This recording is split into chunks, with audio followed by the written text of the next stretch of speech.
सभी को जय सिया राम। आज से हम लोग किष्किंधा पाठ में प्रवेश कर रहे हैं। कल हम लोगों ने मंगलाचरण किया और आज से अध्ययन आरंभ करेंगे। तो मंगलाचरण के श्लोकों का सस्वर पाठ करने के लिए मैं आशा श्रीवास्तव जी को आमंत्रित करती हूँ। वह अपने सुंदर स्वर में मंगलाचरण का गायन प्रस्तुत करके किष्किंधा कांड के सुंदर अध्ययन का आरंभ करें। धन्यवाद विनीता जी। प्रयास करते हैं। देखिए, ओम श्री गणेशाय नमः। श्री जानकी वल्लभो विजयते चतुर्थ सोपानम। कुंदेन्द्रीवर सुंदरावति बलौ विज्ञान धामाबुभौ। शोभाढ्यो वरधन विनौ श्रुतिनुतौ गोवि प्रवृंद प्रियौ माया मानुषरूपिणो रघुवरौ सद्धर्म वर्मोहितौ सीतान्वेषण तत्परौ पथिगतौ भक्तिप्रदौ तौ हिनः। ब्रह्माम्भोधि समुद्भवं कलिमल प्रध्वसनं चाव्ययम् श्रीमच्छम्भुमुखेन्दु सुन्दरवरे संशोधितं सर्वदा संसारामय भेषजं सुखकरं श्रीजानकी जीवनम् धन्यास्ते कृतिनः पिबन्ति सततं श्रीराम नामामृतम्। श्रीराम रामामृतम्। बहुत सुंदर। सोठा। बहुत बहुत धन्यवाद जी। सोठा भी गा दीजिए, गा दीजिए। हाँ भाई। हाँ। मुक्ति जन्म महि जानी ज्ञान खानी अघ हानि कर जहाँ बस शंभु भवानी सो काशी से कसना। एक और है। सॉरी। जरत सकल सुर वृंद विषम गरल जहि पान किय तहि न भजसी मन मंद को कृपाल शंकर सरिस। बहुत बहुत सुंदर, बहुत ही सुंदर और बहुत बहुत धन्यवाद आशा जी। हम लोग आज से किष्किंधा कांड के पाठ का अध्ययन आरंभ करते हैं। मंगलाचरण के अंतर्गत डॉक्टर राज रानी शर्मा जी ने सभी श्लोकों के बहुत अच्छी व्याख्या करी और बहुत तात्पर्य बताए। और उनके द्वारा बताए जाने के दौरान ही मुझे एक शब्द ने अपनी ओर आकर्षित भी किया और एक उसका नया संदर्भ समझ में भी कल ही आया। पहले जो पहला श्लोक है उसमें जो आखिरी लाइन है यानी चौथी पंक्ति है, उसमें गोस्वामी जी लिखते हैं सीता अन्वेषण तत्परो पथिगतौ। पथिगतौ यानी पथिक, जो पथ में चलने जाने वाला, आने जाने वाला हो। और ये पथिक जो है सीता के अन्वेषण यानी सीता की खोज के लिए तत्पर है। अब इसमें हम लोग कहते हैं ना कि राम निर्गुण भी हैं और सगुण भी हैं। गोस्वामी जी ने जगह जगह इस भेद को समाप्त करने का प्रयास किया है और बहुत सुंदर सुंदर चौपाइयों के द्वारा इस भेद को समाप्त किया है। तो जब हम ध्यान देते हैं कि अयोध्या कांड में जब भगवान राम अयोध्या का राज छोड़ के चल देते हैं तो गोस्वामी जी वहां पर राम को बटोही कहते हैं कि ऐसे चले जैसे कोई बटोही चल दिया।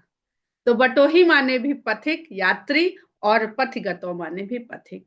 तो अब ये जो पथिक है, बटोही है, इसकी आप दो तरह की इसकी स्वभाव में वो देखिए, इसके समावेश है कि एक तरफ तो ये त्याग छोड़ के चल देता है यानी इस पथिक को त्याग भी आता है बहुत सहज भाव से। जैसे वृक्ष के नीचे बैठे सुस्ताए और बस चल दिए थोड़ी देर में उठ के। तो ये थोड़ी देखते हम जहां बैठे हैं इस जमीन से हम क्या लेते जा रहे हैं, इस छाया से हम क्या लेके जा रहे हैं, इस डाल से, इस पेड़ से, फल से, पत्ते से हम क्या क्या अपने साथ बटोर के ले जाएं।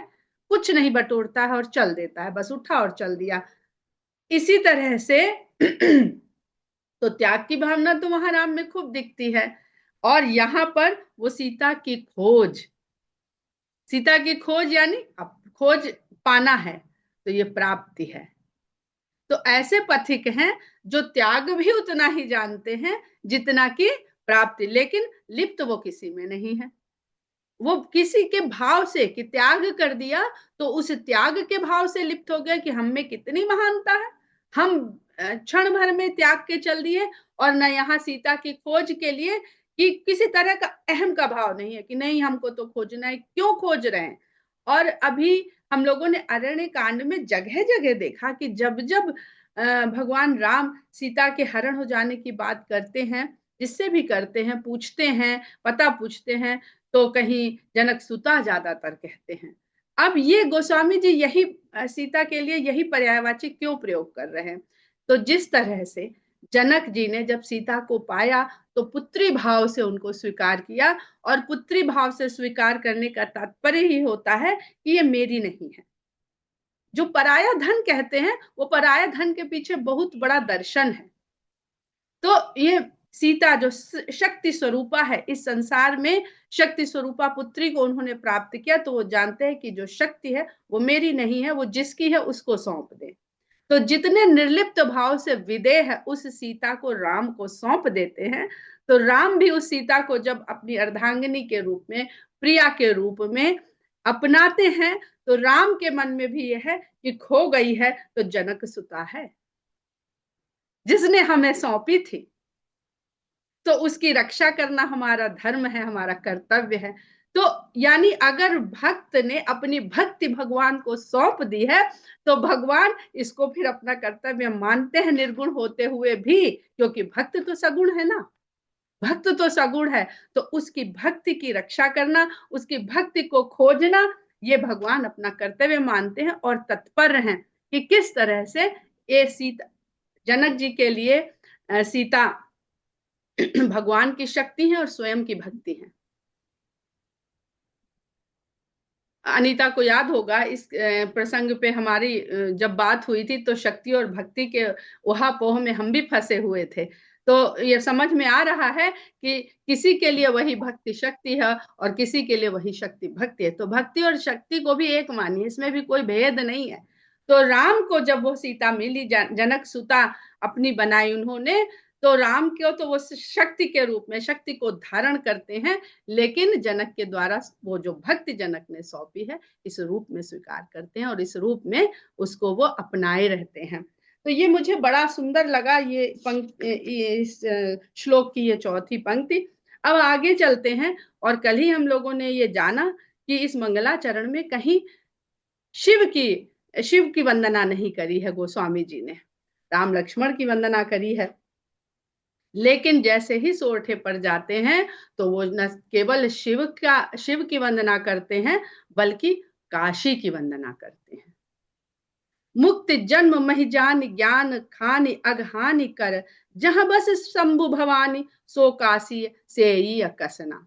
जो मुक्ति को देने वाली धरती है और ज्ञान की खान है और पापों की हानि होती है जहां, यानी सारे पाप जहां नष्ट हो जाते हैं, ऐसी भूमि में जहां शंभु और भवानी निवास करते हैं, बसते हैं, उस काशी का सेवन क्यों न किया जाए, सेवा क्यों न की जाए। तो काशी वो स्थान है जहां पर शंकर और पार्वती विराजमान रहते हैं और पूरे संसार को मुक्ति देने का उनको वरदान प्राप्त है। हम लोग वहां नहीं जाएंगे वरना विषय से बहुत अलग हो जाएंगे। इस पे भी हम लोग बहुत बार चर्चा कर चुके हैं कि काशी का तात्पर्य क्या होता है। जैसे कल डॉक्टर राजरानी जी ने बताया कि जो किष्किंधा कांड है वो हम देखें तो चौथा कांड है और इसको उन्होंने हृदय बताया। रामचरितमानस में जगह जगह गोस्वामी जी लिखते हैं कई चौपाइयों में कि योगी योग का आश्रय छोड़ देते हैं राम की भक्ति को पाने के लिए। क्यों छोड़ देते हैं? क्योंकि जो वो योग साधना के द्वारा उनको कहाँ पहुंचना है, जो अष्टांग योग है, जितने उसकी यात्राएं हैं, वहां तक उसको योग को साध करके, यानी अपने शरीर को ही साध करके उसे वहां तक पहुंचना है जहां से ये जीव शरीर से मुक्त हो जाता है और आत्म तत्व का बोध हो जाता है, आत्म तत्व के दर्शन कर लेता है। तो जब हम योग के 7 चक्रों की बात करते हैं, यहीं से उसका उत्तरोत्तर वृद्धि होती है जीवात्मा की। तो चौथा चक्र जो होता है जिसे कहते अनाहत चक्र, और ये शरीर के हृदय में इसका स्थान माना गया है। मूलाधार चक्र है, फिर स्वाधिष्ठान चक्र है, मणिपुर चक्र है और अनाहत चक्र है। ये चक्र का स्थान हृदय माना गया है। तो इस तरह से हम देखते हैं कि किस प्रकार रामायण के ये 7 सोपान योग के उन 7 चक्रों की हमें उत्तरोत्तर यात्रा करवाते हैं, और इसमें अपनी उन्नति का साधन केवल भगवान राम की लीला है, भगवान राम का चरित्र है, भगवान राम का नाम है। और हृदय जो जब जिसका स्वाधिष्ठान चक्र अनाहत चक्र जिसका जागृत हो जाता है, यानी यहां तक की जो यात्रा कर लेता है जो जीव, वो प्रेम और करुणा का हृदय स्थान है। तो उसके भीतर सदा प्रेम और करुणा वास करती है।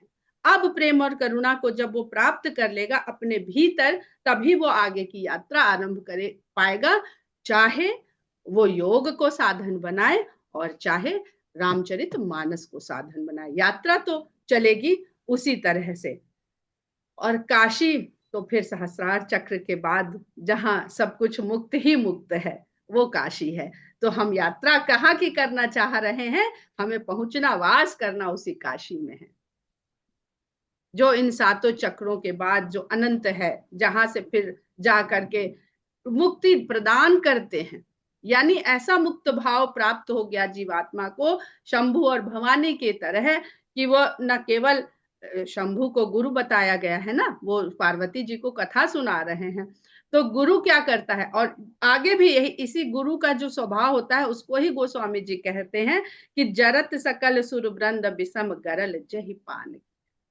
जब सारा देवताओं का जो समूह था वो गरल के निकल आने से, समुद्र मंथन में जो गरल निकला, जो विष निकला, उसके कारण जल रहा था, तप रहा था, तो उसको शंभु ने पान कर लिया। ये आपके जीवन के गरल को अगर कोई पान कर सकता है आपसे लेके कि नहीं हम इसको लेंगे, तो केवल गुरु है। गुरु ही आपके जीवन से विष को अपने भीतर लेने की इच्छा भी रखता है, क्षमता भी रखता है।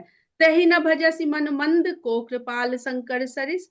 हे मन, मंद मन, हे मंद, मंद का मतलब क्या होता है, धीमे जिसकी गति हो। और किष्किंधा कांड, कांड किसका है, धावकों का।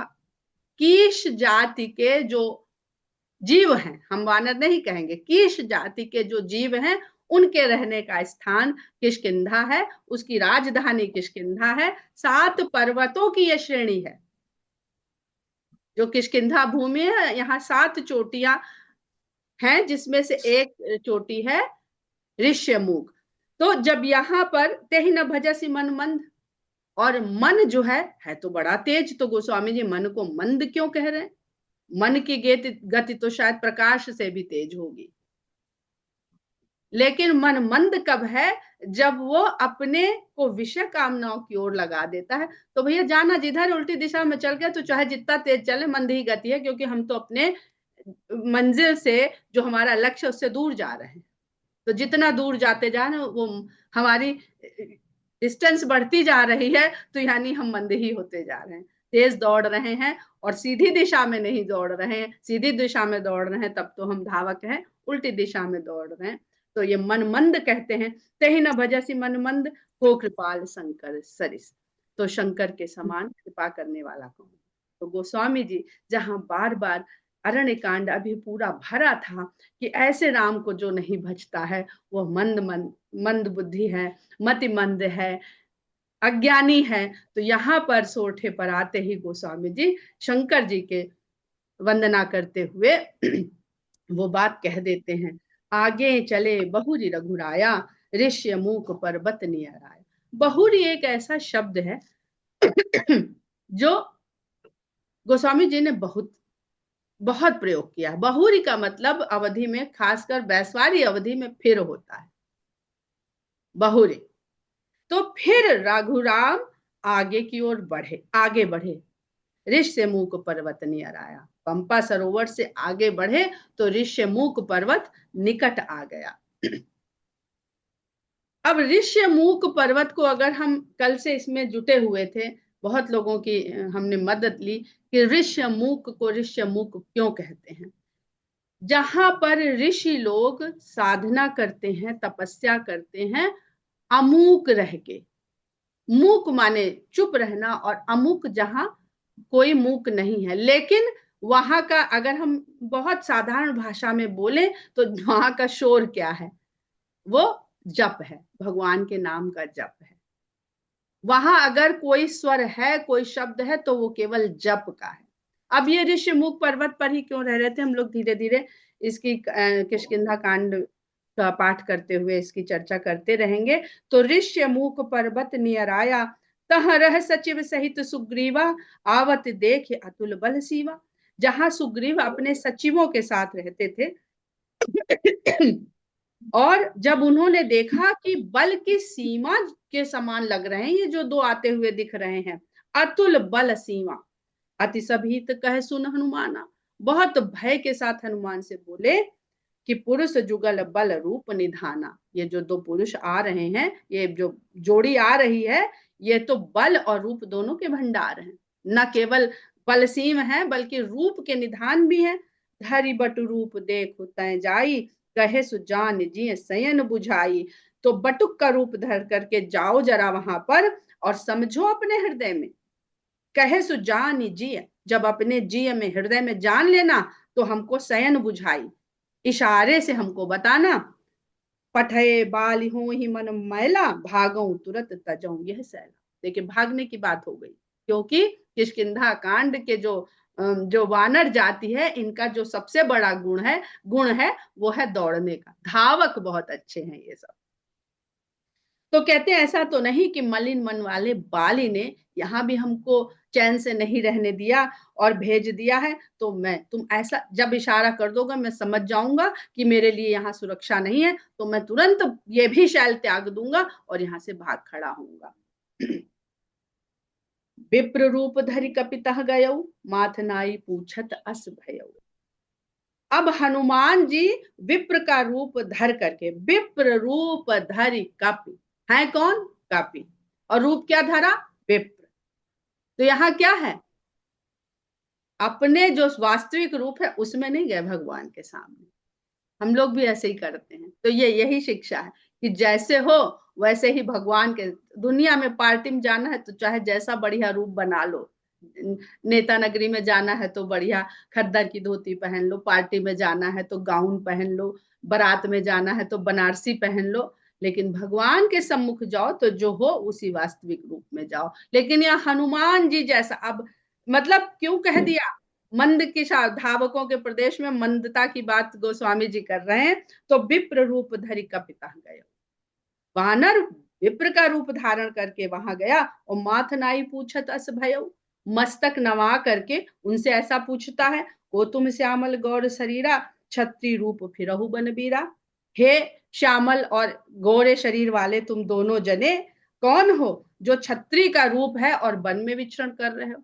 तो बस यहीं पर गोस्वामी जी बहुत बड़ा रहस्य बता देते हैं कि विप्र रूप धरी और माथ नाई पूछत असी और छत्री रूप फिरहु बन बीरा, कि उनको राम लक्ष्मण क्षत्रिय रूप में दिख रहे हैं, स्वयं ब्राह्मण के रूप में गए हैं और मस्तक नवा रहे हैं।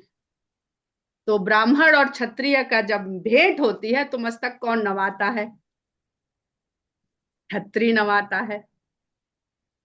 तो जब हम रूप बदल लेंगे तो हमारा व्यवहार वैसा नहीं होगा। व्यवहार क्या होगा? जो हम हैं वही करेंगे तो पकड़ जाएंगे। इसलिए वही रहें जो हैं। कठिन भूमि कोमल पदगामी, कवन हेतु बिचरहु बन स्वामी। ये भूमि तो बड़ी कठोर है, जंगल की भूमि, और पहाड़ है, पहाड़ की भूमि तो उससे भी कठोर होती है। और आपके चरण देख करके जो बड़े कोमल हैं, ऐसा लगता नहीं कि आप इस प्रदेश के रहने वाले हैं। क्योंकि जो यहाँ के रहने वाले हैं उनके पैर कुछ अलग ही उनका डिजाइन हो जाता है। और किस कारण से यहाँ इस वन में आप विचरण करते घूम रहे हैं? मृदुल मनोहर सुंदर गाता। तो उनका जो शारीरिक सौष्ठव है उसको पहचान रहे हैं, समझ रहे हैं कि इस प्रदेश के रहने वाले नहीं है। कि आपके जो शरीर के अंग हैं वो बड़े कोमल हैं, मन को हरने वाले हैं, बहुत सुंदर हैं। सहत दुसह बन आतप बाता, ऐसा नहीं लगता है कि आपने पहले भी इस वन की जो हवा और ताप है उसको सहा है आपके शरीरों ने, और आप सहते हुए घूम रहे हैं। यानी जो जहां रहता है वैसा उसकी शारीरिक बनावट वैसी हो जाती है कि तुम तीन देव महको नर नारायण की तुम दो, कि तीन देवों में से आप कोई हैं, ब्रह्मा विष्णु महेश में से कोई दो हैं, या आप नर नारायण ही हैं, नर और नारायण ही हैं यहाँ आगे। अब क्या हो गया, जैसे ही हनुमान जी ने अपने स्वरूप को बदला तो क्या हो गया, भ्रम हो गया। इतने बड़े भक्त और भगवान को पहचान नहीं पा रहे हैं। शबरी ने पहचान लिया, उसको किसने बताया, वो तो बस प्रतीक्षा कर रही थी और जब देखा तो पहचान लिया। क्यों? क्योंकि अपने स्वरूप में थी। भक्त अपना स्वरूप बदल के जाएगा तो भगवान भी अपना स्वरूप बदल लेगा। और तुम्ही को रूप बदलना आता है क्या? हमने तुमको बनाया, लो हम तुमसे ज्यादा रूप बना लेंगे। तो कहते हैं जग कारण तारन भव भंजन धरनी भार, कि जो इस संसार के कारण हैं और वो धरती के भार का भंजन करने के लिए इस संसार में अवतरित हुए हैं। सुन तो रखे हैं कि हाँ, सुना है कि भगवान ने अवतार ले लिया है, किष्किंधा तक खबर तो पहुंची गई है, चित्रकूट से और फिर दंडकारण्य से होते होते, कि तुम अखिल भुवनपति, कि तुम इस पूरे जगत के स्वामी हो, लीन मनुज अवतार, जिसने मनुष्य रूप में अवतार लिया है। सारे ऑप्शन हनुमान जी ने उनसे पूछ लिए। तो भगवान क्या कहते हैं, कौशलेश दशरथ के जाए हम पितु बचन मानी बनाए। वो भी ना उनको कोई ऐसा वो रेस्पॉन्स ही नहीं देते हैं कि हाँ हमारा भक्त है जिससे हमारी भेंट हो रही, जैसे तुमने पूछा वैसे हम बता रहे हैं। तो भैया, ना तो हम इस जग के कारण तारन भव भंजन भार के हैं, और ना हम अखिलेश पति अखिलेश हैं, पूरे संसार के स्वामी है जो मनुष्य अवतार। हम तो सीधे साधे कौशलपति राजा दशरथ के पुत्र हैं। हम तो खुद पति भी नहीं है, राजा भी नहीं, एक राजा के पुत्र हैं। और आप कह रहे हो कि तुम अखिल भुवन पति, अखिल भुवन पति नहीं है। म्यूट कर लीजिए कांति गुप्ता जी। एक एक भक्त और भगवान की वार्तालाप बहुत सुंदर है। भक्त पूछ रहा है और भगवान कह रहे हैं नहीं, हम वो नहीं है, हम वो नहीं है, हम तो सीधे साधे दशरथ के पुत्र हैं। हम पितु बचन मान बनाए, और पिता की आज्ञा से हम वन में आ गए हैं। हम कोई संसार का कल्याण करने, भूमि का भार भंजन करने नहीं आए हैं। हमारे ऊपर तो खुद विपदा पड़ी है, हम उससे नहीं निपट पा रहे हैं, हम धरती के भार का भंजन क्या करेंगे। तो जैसा भक्त जिस दृष्टि से भक्त देखता है, भगवान उसे उसी दृष्टि में उसके समक्ष आते। नाम राम लक्ष्मण दो भाई, हम दोनों भाई हैं, नाम हमारे राम और लक्ष्मण है, और संग नारी सुकुमार सुहाई। हम दो ही नहीं है, हमारे साथ एक बहुत सुकोमल नारी भी थी। यहाँ हरि निशिचर वैदे, हम दूसरे का कारण तारण भव भंजन क्या करेंगे। हमारे साथ तो जो हमारी स्त्री थी हमारे साथ, उसको निशाचर हर ले गया। यहाँ हरि निशिचर वैदे ही, विप्र फिरत हम खोजत ते ही। हे विप्र, हम उसको खोजते फिर रहे। अब देखिए, पूरे अरण्य कांड में जहां जहां राम लक्ष्मण गए हैं, उन्होंने हर विप्र को प्रणाम किया है, साष्टांग दंडवत किया है। इस विप्र को वो नहीं कर रहे हैं, क्योंकि वो समझ रहे हैं कि ये जो है वो है नहीं, जो दिख रहा है ये वो है नहीं। बन के तो विप्र आया और खुद ही हमें प्रणाम कर लिया, तो हम काहे को इसको प्रणाम करें, और ना उसको आशीर्वाद दे रहे हैं। आपन चरित कहा हम गाई, कहो विप्र निज कथा बुझाई। तो अपना तो चरित हमने कह दिया, तुमने इतने सारे एक साथ प्रश्न कर लिए। कितने प्रश्न किए हनुमान जी ने, कि कहते हैं तुम कौन हो, वन में क्यों फिर रहे हो, वीर दिख रहे हो, और तुम जो है नर नारायण हो कि तीन देवों में से हो, कि तुम वन का ताप क्यों सहन कर रहे हो, कि तुम भवतारण भंजन धरनी भार परमेश्वर हो, कि तुम पूरे संसार के स्वामी हो। मेरे ख्याल से गिने तो हम लोग 6-7 प्रश्न तो पार्वती जी ने तो शंकर भगवान से इतने ही प्रश्न पूछे, और हनुमान जी ने एक सांस में इतने प्रश्न पूछ डाले। और उन्हें जवाब देने का, आदमी क्या एक प्रश्न पूछता है फिर थोड़ा उसको समय देता है कि भाई बताओ, अच्छा ये नहीं तो ये नहीं। उन्होंने सारे जो, यही जीव का यही होता है कि वो दिखाता है कि हम जो है, ये भी हनुमान जी भी लीला ही कर रहे हैं, जीव की लीला कर रहे हैं, ये भक्त और भगवान की अब लीला हो रही है। आपन चरित्र कहा हम गाई। भाई देखो, हमने अपना चरित्र को गा के कह दिया तुमसे, गा के मतलब खुल के बता दिया, उसमें कुछ छुपाया नहीं। क्या गाते फिरते हो हर समय, तो हमने गा दिया। अब तुम अपनी कथा तो समझा के कहो हमें, क्योंकि जो तुम दिख रहा है वो तो हमें लग नहीं रहा। तो हम भी जानते हैं, अयोध्या में रह के हमारे बहुत ब्राह्मण आते थे, तुमने देखा ब्राह्मणों का कैसा आचरण होता है। प्रभु पहचान परे उगहि चरण, सो सुखुमा जाई नहीं वरना। भगवान का इतना कहना था कि हनुमान जी ने अपने प्रभु को पहचान लिया और उनके चरण पकड़ लिए गिर कर। परे गही चरना, गिर पड़े और चरण पकड़ लिए। और जो सुख उस समय हनुमान जी को हुआ, हे उमा, वो सुख वर्णन करते नहीं बनता। अब यहाँ देखिएगा तो एक और बढ़िया रहस्य चल रहा है साथ साथ, कि बाल कांड में सती को भ्रम हुआ, और सती का भ्रम निवारण शंकर ने नहीं किया। बाद में पार्वती बन के वो आई और फिर उनको सब राम कथा सुनाई शंकर भगवान। और जो कहते हैं कि हनुमान जी तो शंकर जी के ही अवतार हैं, तो शंकर जी के अवतार हैं, तो उन्हें काहे भ्रम हो गया फिर। वही वही प्रश्न तो कर रहे हैं जो सती सती जी ने किए थे। तो ये इतनी सुंदर लीला है कि इस जीव रूपी देह में आते ही, और यहाँ बस भगवान राम ने एक ही हिंट दिया है उनको, जिससे वो पहचान गए हैं कि यहाँ हरि निशिचर वैदेही। वैदेही, जनक सुता नहीं कहा,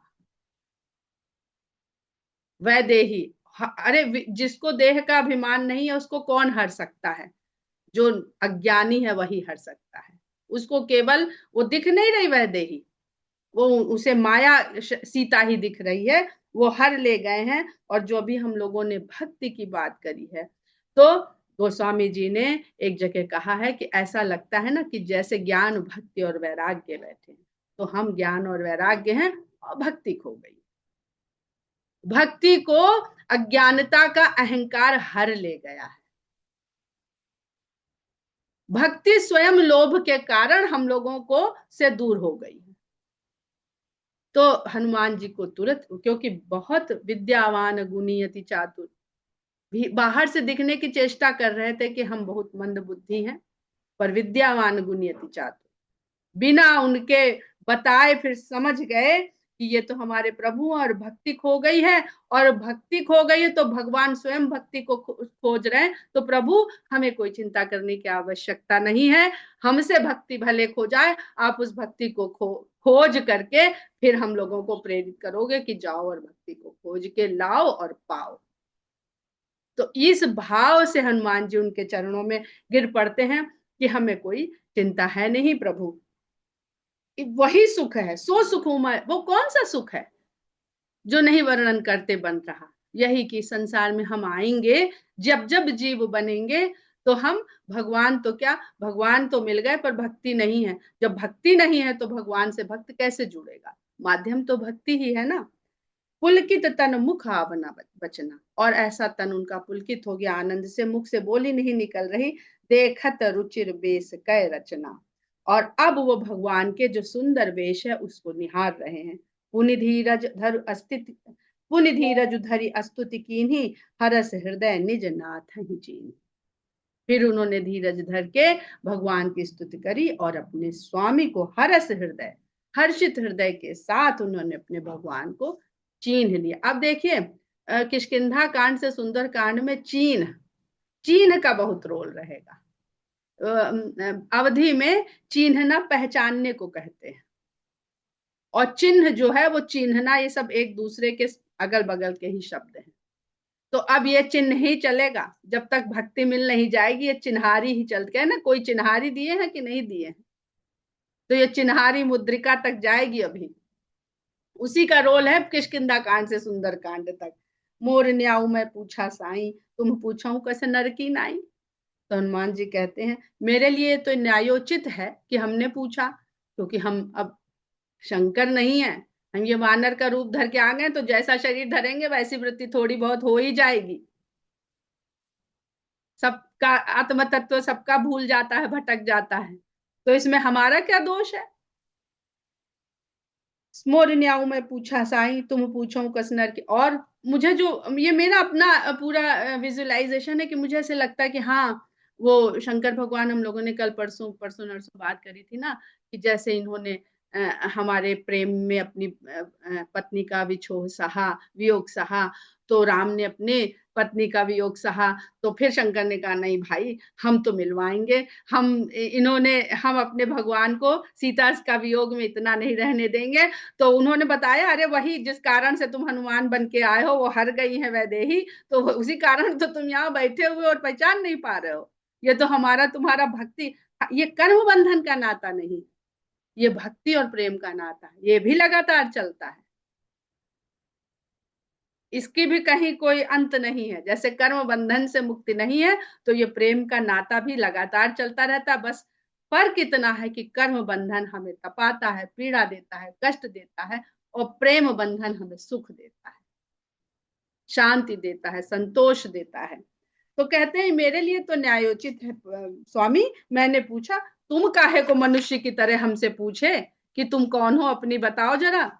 तब माया बस फिरो भुलाना, अरे तुम्हारी ही माया से तो मैं भी भूला फिरता हूँ। तो चाहे वैदेही हो, चाहे शक्ति हो, चाहे माया हो, इस जगत में जो कुछ भी है वो सब ईश्वर का ही है।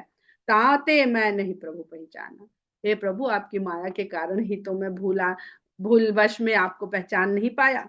एक उमय मंद मोह बस कुटिल हृदय ज्ञान। अब देखिए हनुमान जी क्या कह रहे हैं, दूसरों ने उनको विद्यावान गुणी अति चातुर का, वो अपने मुख से नहीं कह रहे, यही इसीलिए वो सबसे बड़े भक्त हैं, कि जितने अहम भाव से राम मुक्त हैं, उतने ही अहम भाव से उनका भक्त मुक्त है। कहते हैं एक तो मैं मंद बुद्धि वाला, और मंद बुद्धि भी कह सकते हैं और मंद गति भी कह सकते हैं, और मोह के वश में भी पड़ गया। कुटिल हृदय अज्ञान, कुटिल मेरा स्वभाव, हृदय हृदय में मेरे कुटिलता भरी। क्यों कुटिलता भरी? अरे मेरे प्रभु आए थे, मुझे अपने रूप में आना चाहिए, मैं क्यों सुग्रीव के बहकावे में आ गया? भयभीत वो है, मैं थोड़ी हूं। उनके लिए तो कहा गया है कि भूत पिशाच निकट नहीं आवे, कोई भय व्याप्ति ना हो इनका नाम ले ले।